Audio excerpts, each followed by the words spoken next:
the Big Ten, the emerging nations of the world, their impact upon the United States. Mr. Garten's book is officially of a similar title, being published the 26th of May. It's in the bookstores, however, and there are copies of it here. And Mr. Garten has said that he indeed would be willing to sign copies for those of you who purchase them. So immediately after the program, we'll take a few minutes and sign some of the copies. Mr. Garten has one of these wonderful resumes that's extraordinarily impressive. He's currently, as you know, Dean of the Yale School of Management and a distinguished professor for international trade and finance there. Prior to being named to that position, he was the Undersecretary of Commerce for International Trade in the Clinton administration, and the Undersecretary of Commerce for International Trade. And he was responsible for revitalizing America's effort to help its businesses abroad, an effort which is a major part of the Clinton economic policy. He also worked on our relations with Japan during that period of time, the European Union, and of course in trying to enhance our trade with the great emerging markets of the world, China, India, Brazil, Indonesia, and the rest. His previous government service included being on the White House Council for International Trade in the Nixon years, and he also served in the policy planning staff under Henry Kissinger and Cyrus Vance. He has 13 years on Wall Street with Lehman Brothers and the Blackstone Group. He specialized in debt restructuring. He was responsible for the development of Asian investment banking for Lehman, and played a major role in the restructuring of some of the world's largest shipping firms in Hong Kong. He's been on the faculties of New York University, Columbia Business School. He was the author, still is, the author of the book published a few years ago, A Cold Peace, America, Japan, and Germany, A Struggle for Supremacy, dealing with the rivalries between those nations past, present, and future. And of course, his new book is entitled The Big Ten, The Big Emerging Markets and How They Will Change Our Lives. He analyzes the opportunities and risks involved in our engagement with China, India, Mexico, Brazil, South Africa, and other major powers.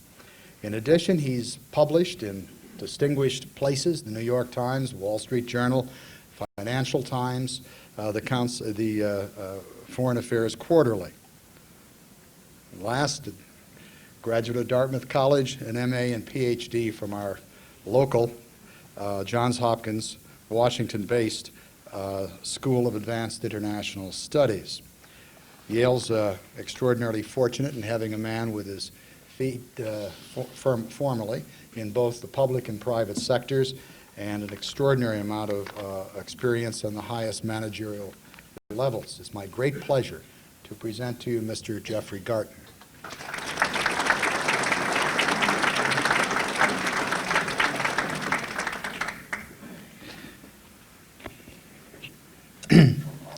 Thanks very much for that very gracious introduction. You know, I don't know if anyone is in this audience who was here 5 years ago, but I was here in conjunction with the first book that I wrote, A Cold Peace. And it's very much embedded in my mind because it was in the middle of July, and it was the hottest day of my entire life. And it was the hottest day, I think, of anyone who was here. And when I showed up, I said to myself, there will not be one person in this audience. It was just too hot to breathe. And you know, it was a crowd just like this. And so when I got an invitation to come this time, it was the first invitation that I'd received in conjunction with my new book. And I was so excited to come because the last time was the beginning of a tour that I had taken around the country. And I don't know, it was a good break or a bad break, but this was the best of all the audiences. It was all downhill from Baltimore. So I've been looking forward to repeating the experience. I don't want to speak for too long because I do remember from the last time that the questions and answers with this crowd are a particularly rich experience. And I'm reminded of the speaker who said he was only going to speak for a little while and then went on, and he just kept going, and suddenly somebody in the audience got up and started to walk away. And the speaker said, hey, where are you going? And the fellow said, I'm going to get a haircut.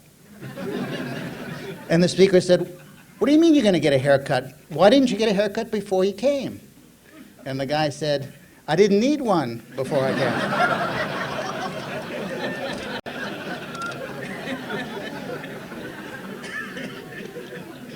So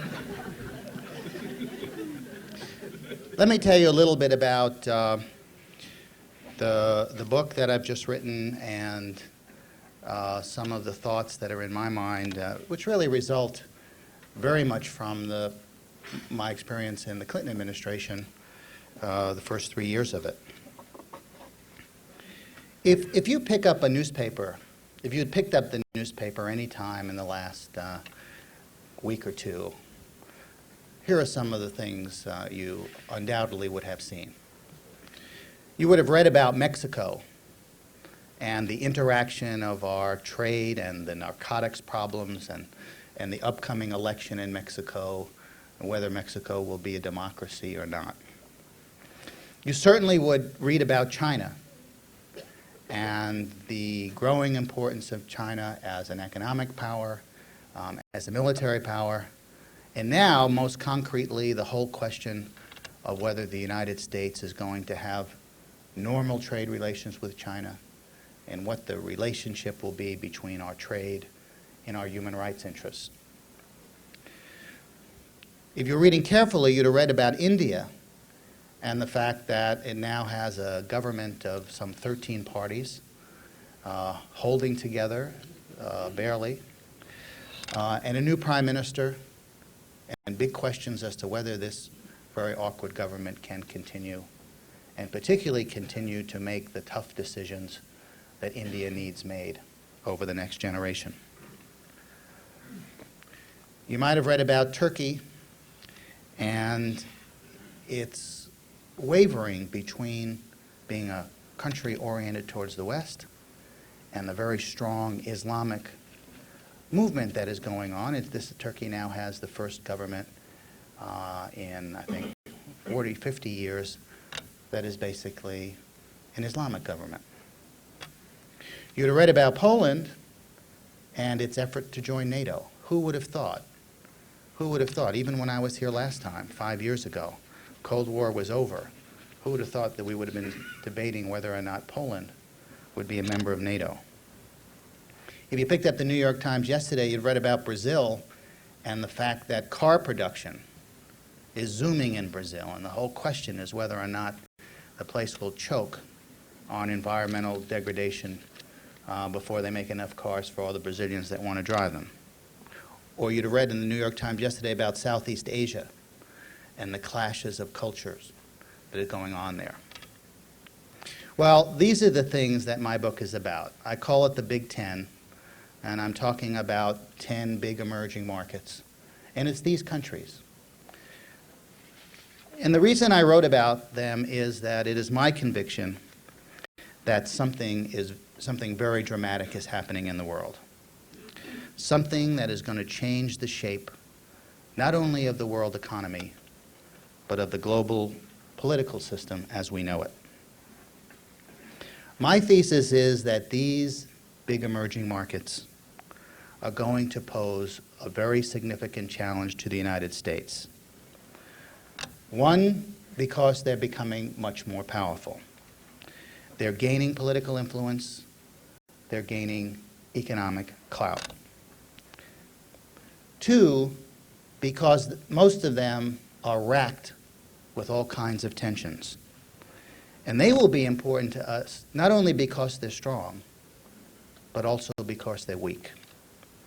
not only because they will challenge us and push us, but because many of them may fall apart. And they will also be very important to us because they're very different. In our growing interaction with the big emerging markets, we're going to face something that is much different from our relations to Europe or even Japan. We're going to confront countries with vastly different histories, vastly different cultures, and vastly different outlooks on the world. And my bottom line is that we Americans are dangerously unprepared for the fundamental challenges that these big emerging markets are going to pose. We're unprepared because we're very complacent. We're living in a time when the economy is very strong. We're the lone superpower. And we see no real challenges to our supremacy.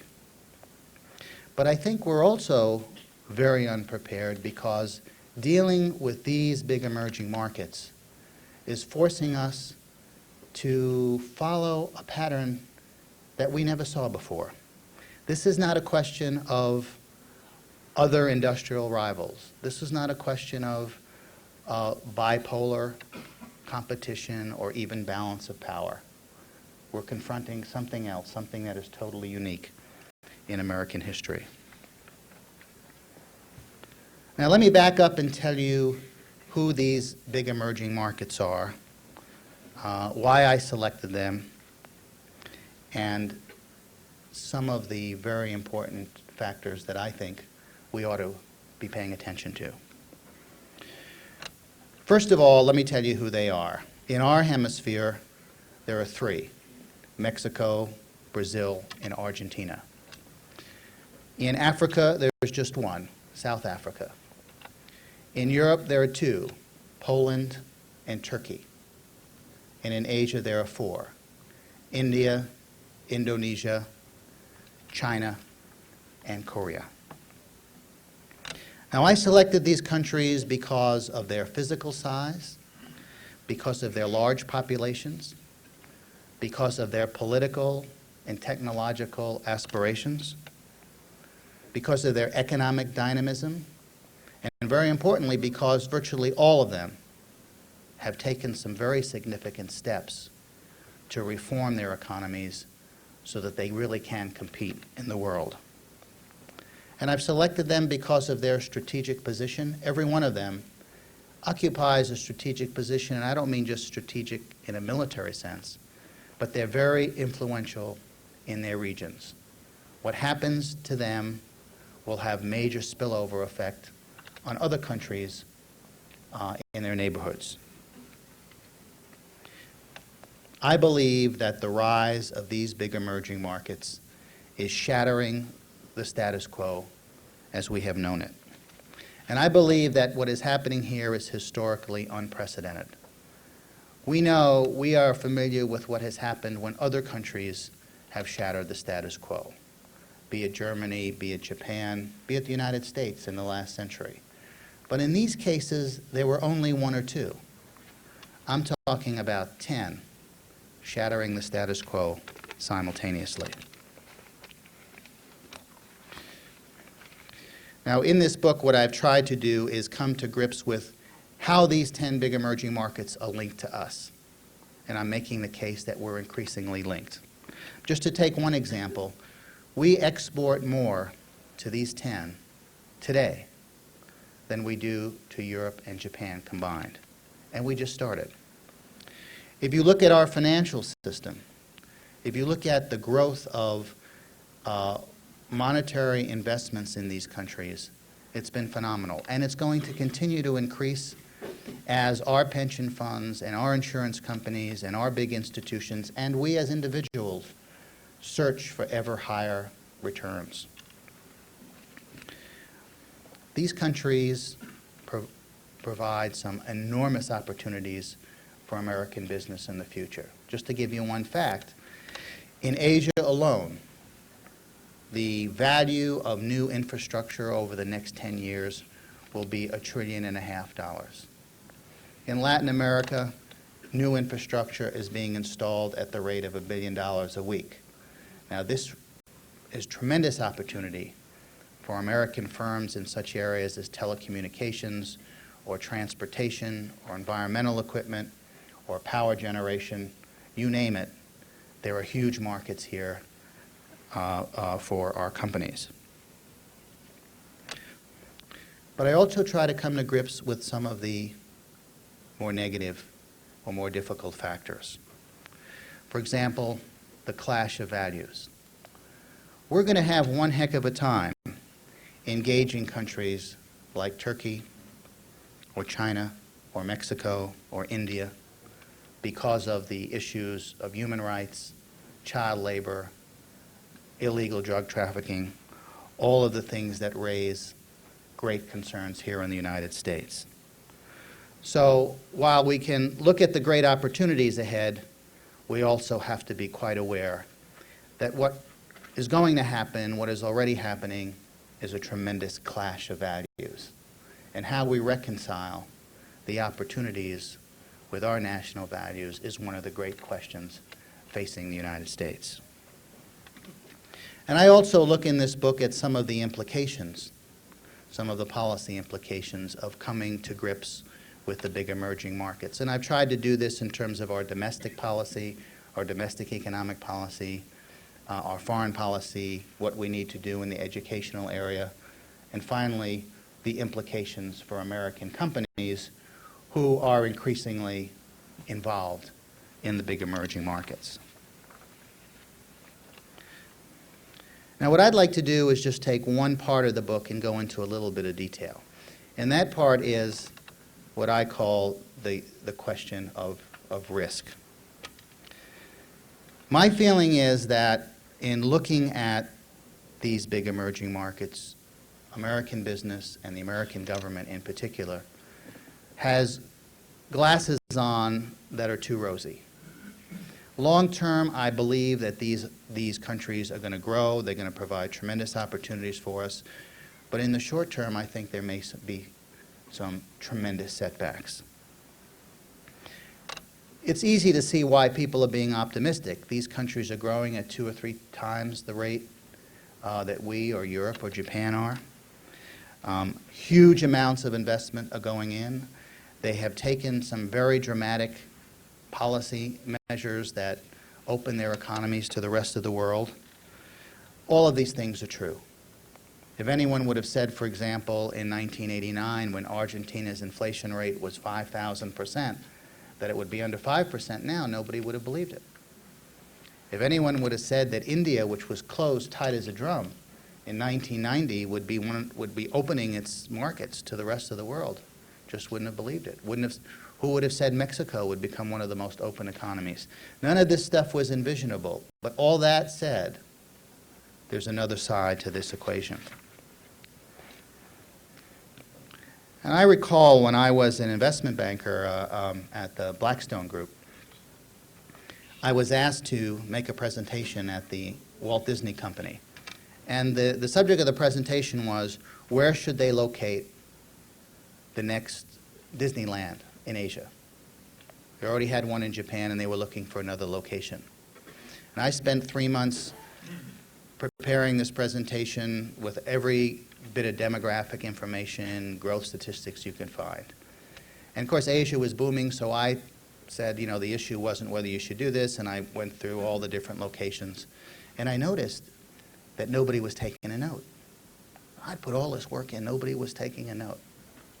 And when I finished, there was a pause, and one fellow said, "What could go wrong?"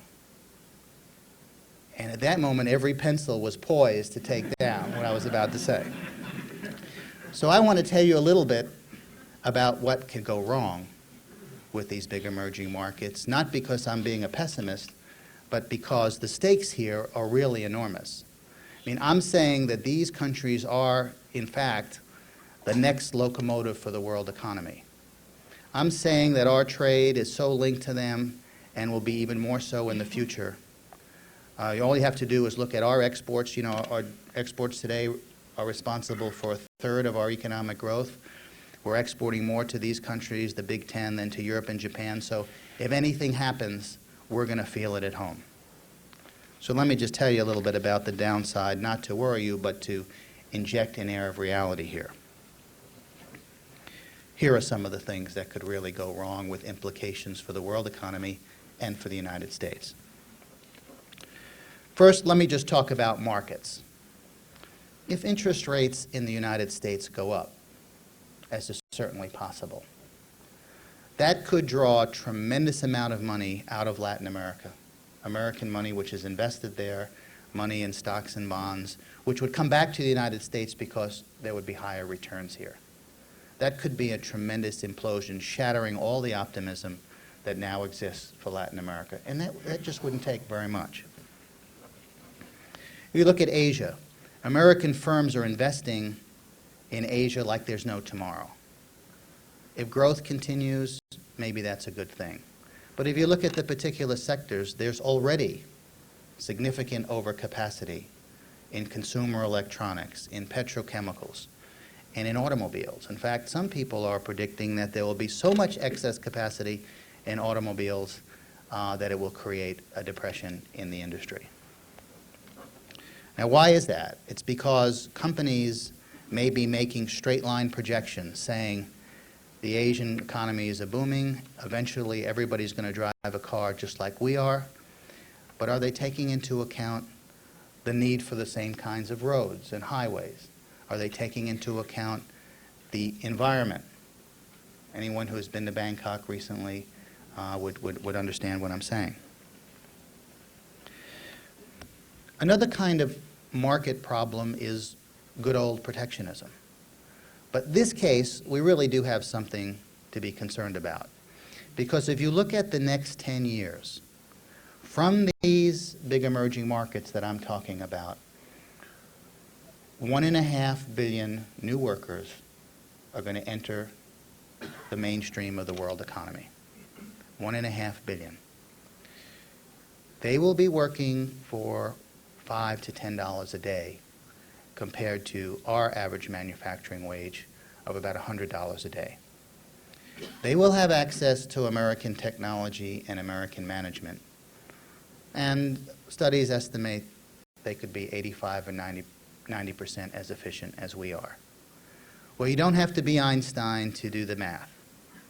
With that amount of new production, low cost, really efficient, we may be on the cusp of a massive industrial change, which we will see in huge increases in American imports, huge pressures on American wages, forced changes in our industrial structure. Now, we have a hard enough time maintaining a consensus for our open trading system as it is right now, but this could really throw a monkey wrench into the works. There's another kind of issue that we ought to be concerned about too. Most of these countries have grown very fast, and they're providing these opportunities for our firms because they've taken very tough decisions and they've implemented economic reforms. But it's the first generation of reforms that they've done, and the big question is, will they manage the second? The first generation is in getting budgets somewhat under control and in managing their currencies. But the second generation is much more difficult. It relates to regulations for the banking system and the stock markets. It relates to labor reforms. It relates to education. And this second generation, as we know from our own experience, is exceedingly difficult. And where you look now, they're not doing so well. Labor reforms in a country like Korea, almost impossible to achieve. The banking systems of virtually all the big emerging markets are teetering on crisis, if they're not in crisis. Education for more high technology industries, for retraining, totally non-existent. So everyone who is optimistic is saying, well, if you look at the last 5 years, look at all these economic reforms, they're going to continue. I'm not so sure. The next stage will be much more difficult. There's another thing. We make the assumption in the United States that free markets and democracy go together. They have in our society. Our country was sort of born free, and so we could develop a political system. In fact, we took elements of it from someone else, but the evolution of our freedom, both on the political and the economic plane, evolved together. But this is not necessarily the case. In fact, I would say this is not going to be the case in other countries. The economic openings are occurring, that's for sure. I think all these countries have really embraced the philosophy of Adam Smith. But those, and they all want to be democracies with the exception of China and Indonesia. And Indonesia probably does in terms of a population, but they're not there yet. But here's the problem. The lid has been taken off the Pandora's box in terms of economics. Markets are open. Markets are becoming deregulated. But the democracies are very, very weak. They don't have the institutions that we know. They don't have sound regulatory systems. They don't have the same courts. They don't have the ability to implement laws. They don't have, in short, they don't have the rule of law. And the implication here is that many of these countries are likely to move in the direction of Russia, which you note is not one of the countries that I've picked, and go into that later, but mafia dominated. Or you're going to see a rise in corruption, as is happening in the Indias and the Turkeys of the world. Or you're going to see populations fed up with the impact of some people getting rich and other people becoming impoverished, no safety net, no ability of political institutions to impart some degree of fairness. This is a huge problem. I would say this is the biggest problem of all. Because everything else I said is redeemable. Maybe they will make the decisions. Maybe the banking systems won't collapse. But if you look at the great dramas that are occurring in places like South Africa, where you have a weak democracy, you have increasingly open economies, you have unemployment now bordering on 40%, something has to give. Something has to give. And finally, of course, there are a whole bunch of political issues that no one really knows. No one knows what's going to happen. We don't know what eventually will happen in Hong Kong. We don't know what will happen when the two Koreas get together, as I think is inevitable that they will. We don't know in Indonesia what happens when the one person who has run the place with an iron fist since 1965 leaves, because you can't even talk about, in Indonesia, you can't even talk about the succession. And below the surface there are just seething pressures of different ethnic groups, of people whose resentments, economic resentments, have grown over the decades. Nobody knows what's going to happen. Nobody knows what's going to happen in a country like Turkey with the clash between the Islamic forces and the democratic Western forces. Now, I point these things out, not to be a Cassandra, but to underline the fact that the United States has a real big challenge ahead. On the one hand, in my view, we have to engage these countries. This is the future.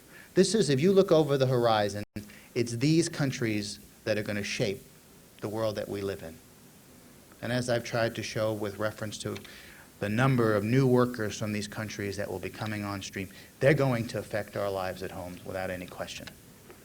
And whether these countries succeed economically or fail, they will have a major impact on our pensions. So we have to engage them. But we have to do it in a very realistic way, not in the typical black and white way that all of us as Americans are used to. Not that they're good guys or they're bad guys, or they wear white hats or black hats, or that they're with us or against us. This is something totally different. These are countries which are going to require a long-term strategy in terms of foreign policy, an awful lot of patience, a strategy which I don't believe that we have. And for American companies, this is the utmost challenge, because you can't be a world company unless you're there. Those companies that decide not to go to the Brazils or the Chinas or the Indias or the Indonesias can forget about being world class. They simply will not be able to do it. On the other hand, they need great sophistication in terms of thinking about risk, in terms of how they train the people in their companies to deal with a lot of the problems, a lot of the shifting sands that I'm trying to describe. So my hope is that we wake up to what is a big challenge, a big opportunity, and also a big risk. That we not preoccupy ourselves in a foreign policy sense with Europe and Japan, important as they are. This is not where, in my view, this is not where the action for the next couple of decades is going to be. We're not prepared, but there's nothing that says we can't be. Thank you very much.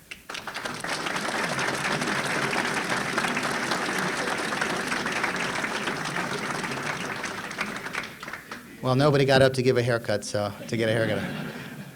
The question has to do with human rights in China. I love this audience. It goes right to the heart of human rights in China, and I'm just going to paraphrase this. Are we not being hypocritical in pointing and getting on our soapbox on China's situation when we have such problems at home? And I like to address it this way. I think this is a huge issue.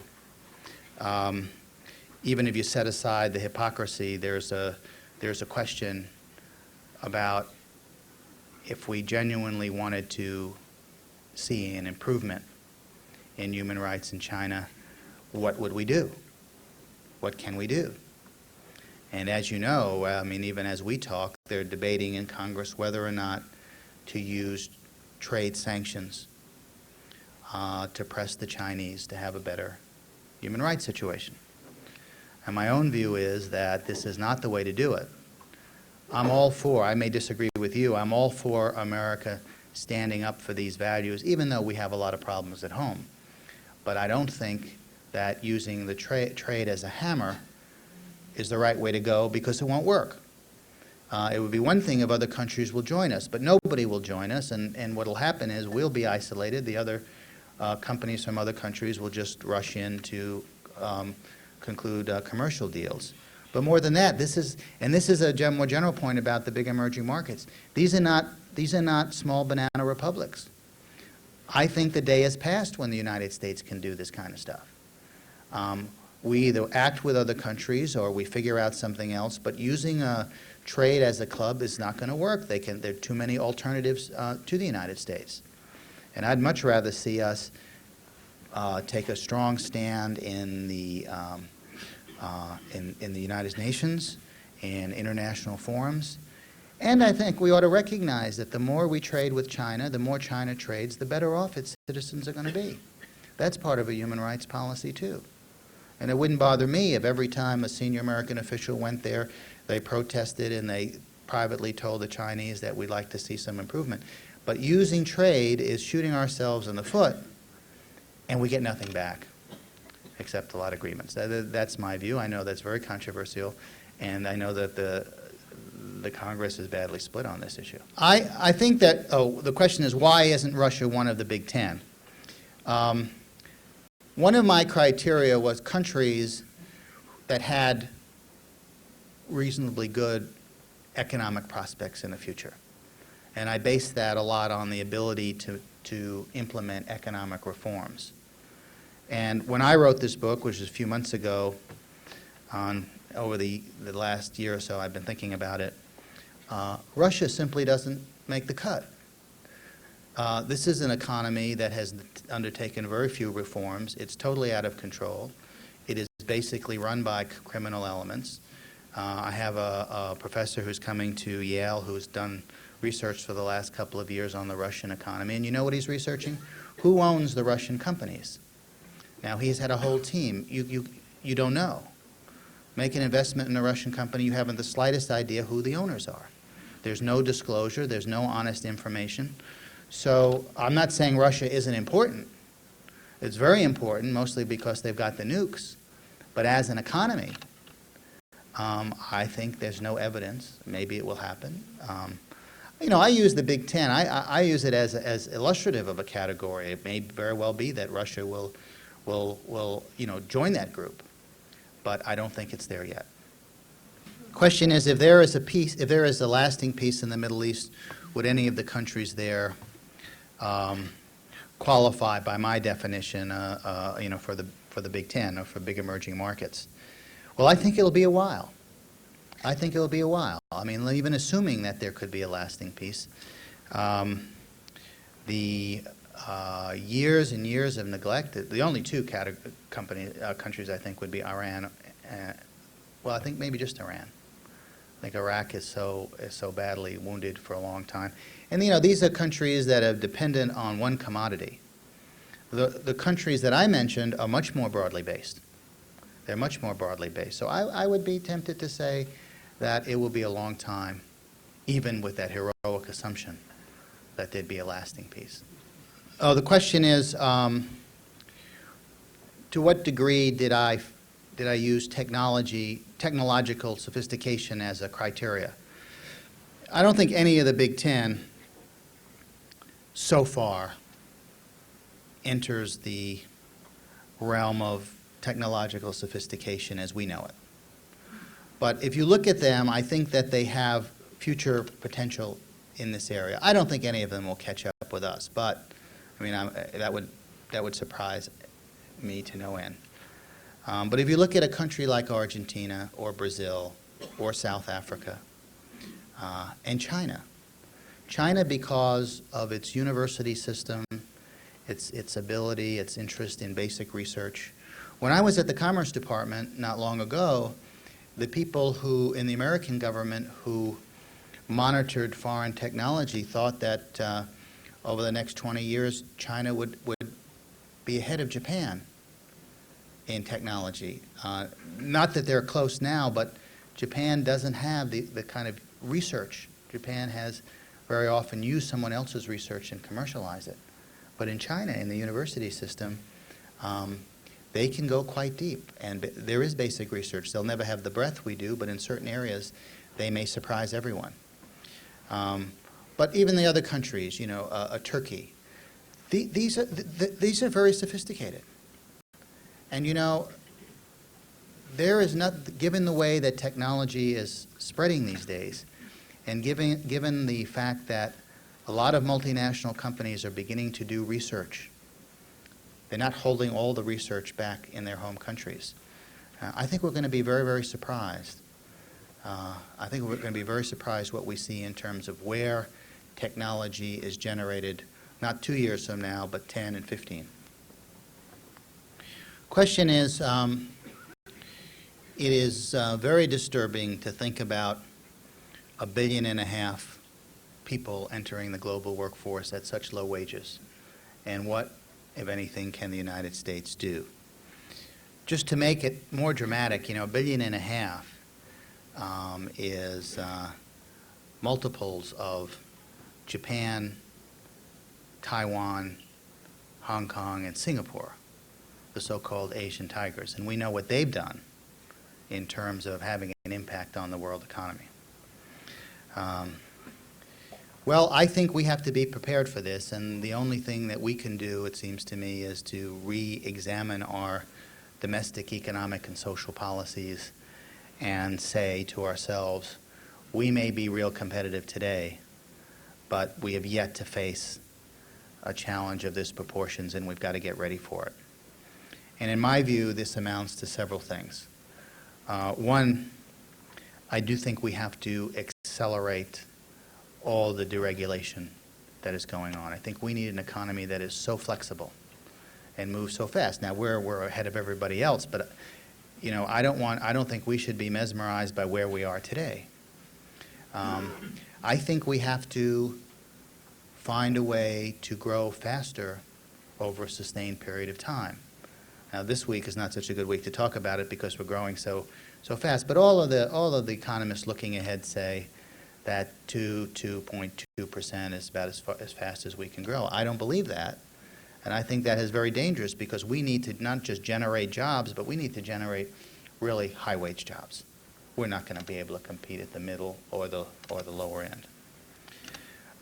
I don't think we've even begun to look at our education system in terms of imparting the kinds of skills that people are going to have, particularly those that are not in the upper echelons of American education, because unless we're a society that is producing very, very high value-added stuff, things that just can't be done elsewhere, we're going to have huge problems. A lot of people and a lot of communities are going to be hurt. Now, I think we can do all this, but we just need to have a mindset.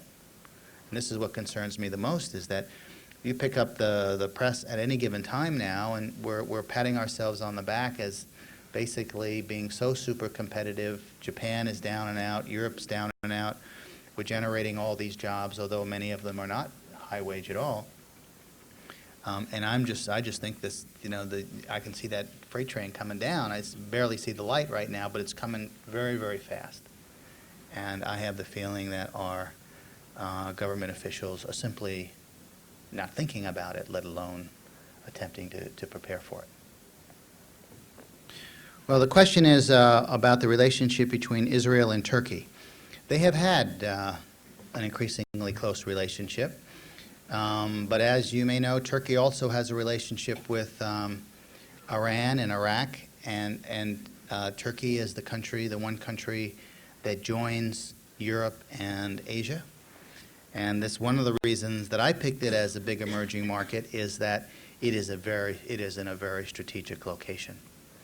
And it is in some ways the bulwark, or could be, against the spread of Islamic fundamentalism into Europe, or it may be the door that lets it in. But this is a country of considerable size.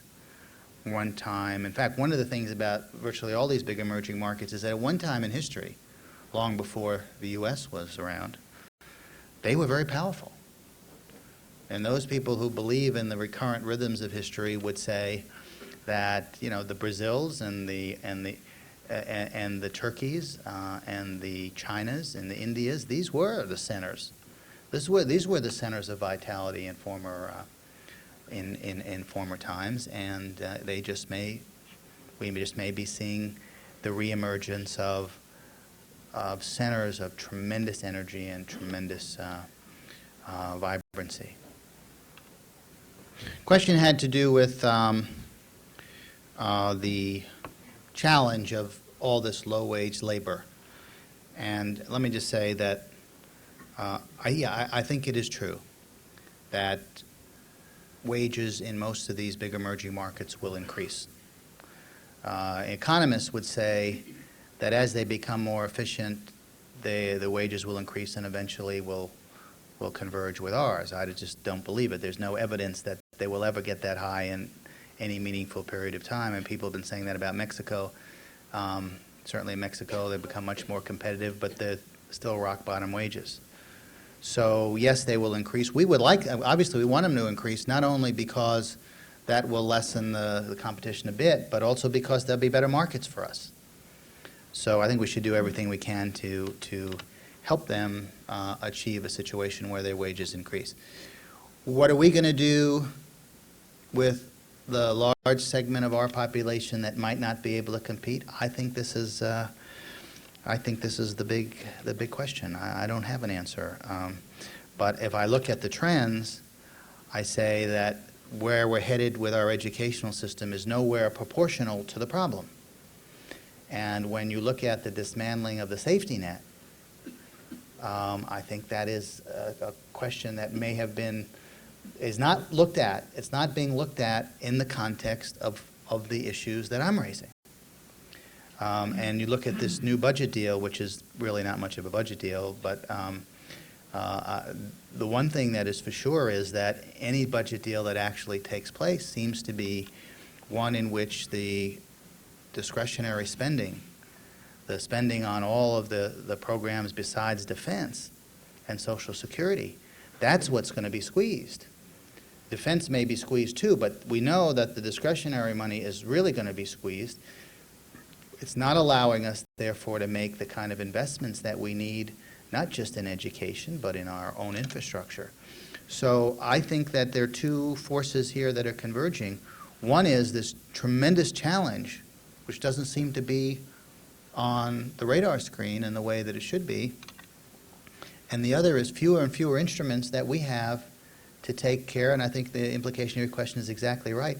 They're going to be tens of millions of Americans that simply don't have the wherewithal to compete against low wages. Now, an advanced industrial society ought to be able to take care of them. But we are certainly headed for a very Darwinian system here, unless something changes. And eventually it will be not only the problem of those people, it'll be our problem. Question is, regarding China, you know, there's a big issue about whether China will be allowed to join the World Trade Organization. And at the heart of this issue, you strip away the politics, there's a lot of politics, but at the heart of the economic issue is how will China be classified? If it's classified as a developing country, then the terms under which it would come in to the World Trade Organization are much more lenient than if it's considered to be not a developing country. Now, for those of you who may be hearing this for the first time, I know what's in your mind, and that is, how could it not be a developing country? It's poor, it's very poor, so why not? The problem is that when those categories were devised, developing country meant not just poor, but not a very significant trader. So we could afford for an India, for example, to come into these arrangements without a lot of, without the same kind of obligations that an industrial country would have. But China defies categorization because it's poor, but it's a major trader. And so the Chinese is saying, we'll come in, but you got to consider us developing. And the United States is saying, you may be poor, but for this purpose, you can't be considered developing. And because you're such a powerful trader, you have to undertake obligations that are similar to industrialized countries. And I suspect the answer will be, it'll be somewhere in between. As the bureaucrats are you know, they're very creative. There'll be some new word. It'll all be fuzzed. But I don't know that China will get into the World Trade Organization in the foreseeable future in any event, this issue notwithstanding, because there's a growing opposition in Congress from both the left and the right for different reasons that wants to isolate China and contain it and consider it an enemy. And I think this is a terrible mistake for the United States. It will get us nowhere, but with every day that goes by, it seems that more senators and congressmen are gearing up to give China a really hard time. Question is about education. And the statement was that education is our own worst enemy here. We're not educating our students, particularly in foreign languages, I imagine by extension foreign cultures. And I couldn't agree with you more. In fact, in the book, I talk a lot about the fact that we pride ourselves on having the best educational system in the world, particularly at the higher levels. And we're great at educating foreign students to be global citizens. But we don't do so well with our own. And I think that we have got, we're so far away from what we need to do. I mean, there's less language training than there was. We have a lot of students studying abroad. I say a lot, it's growing, but not so dramatically. But if you look at where they're studying, 85% are studying in England or Australia or Mexico. And the number are studying in Brazil or China or some of the other countries I mentioned, they don't even make the Richter scale doesn't even move at all. I mean, you're just talking about a few. And most of them only there for the summer or for half a term. This is not a portrait of a country that is saying that the world is changing, we've got to prepare our people for a kind of challenge that we just haven't faced before. is so different from what we knew in the Cold War, so different than what America faced in the first half of this century. But I think we're moving much too slowly to deal with these, and I agree with you, education and culture are very, very important in that regard. Question is, it's one thing to talk about the economies of these Big Ten. What about our own? Is it as good as people have mentioned? I only said it was good because growth is relatively strong, inflation is low, unemployment is low, and the stock market is, is strong. And so I think anyone who dares say that there's a problem is immediately shouted down. I didn't want to get into that, but I do think we have some very big underlying problems. We've really done nothing about the deficit, and this latest agreement is a sham. It is just it exists only because the economy is growing so fast right now, and people are just making projections showing that the tax revenues will be very strong.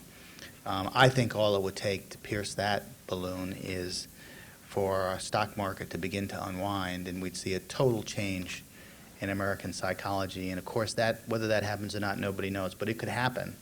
It could happen easily. We're coming up close to the longest economic expansion that we've ever had, and my Wall Street experience taught me that trees don't grow to the sky, and something's going to happen. The business cycle hasn't been repealed. So I think there's a lot of, I'm glad there's a lot of optimism, but I don't think it's going to last. But beyond that, we've not done anything about the structural problems in the United States. I mean, even the people who are optimistic on the budget short term, all of them will point to very rapidly escalating deficits because of all the entitlements programs. We don't know how to deal with that. Our infrastructure is, the investment in infrastructure is minimal. We have cut back a lot on investment in research and development, which over time will take a toll. Our social problems, the very ones I talked about 5 years ago, the very ones, they're still there. We don't talk about them so much anymore, I think, because we're just inured to it. But so we have, I agree, we have an awful lot of problems, and getting our house in order is still a major problem. I'm just saying that I think all of this is going to be exacerbated by the interaction with these economies, which are going to put a lot of pressure on us. But we have no choice but to engage them and make the very best out of it that we can. Question is, how would I feel about a 5-year moratorium on all immigration? I would not advocate that. I think I'm in total opposite camp. Of course, I think we should be very strong against illegal immigration. But I think that immigration has played a very positive role in the United States. I think we're deriving tremendous amount of energy and vitality from people who are coming. It's a self-selection process, people who want better lives.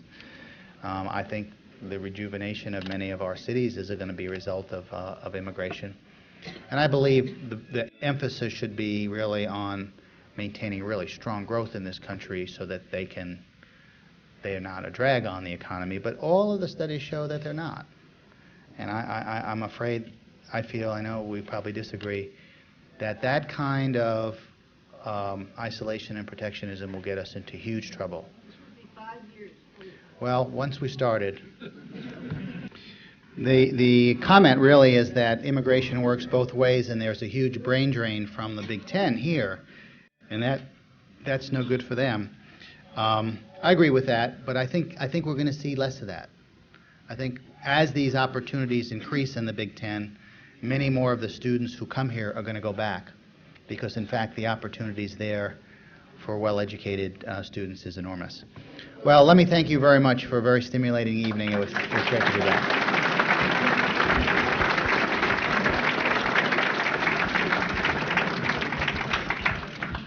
Well, on behalf of the audience, including those rushing out, let me thank you very much. It was more than a thought-provoking evening. There was a torrent of interesting ideas, and I think it's been a nice contribution to serious reflection on our general international problems. Thanks so much.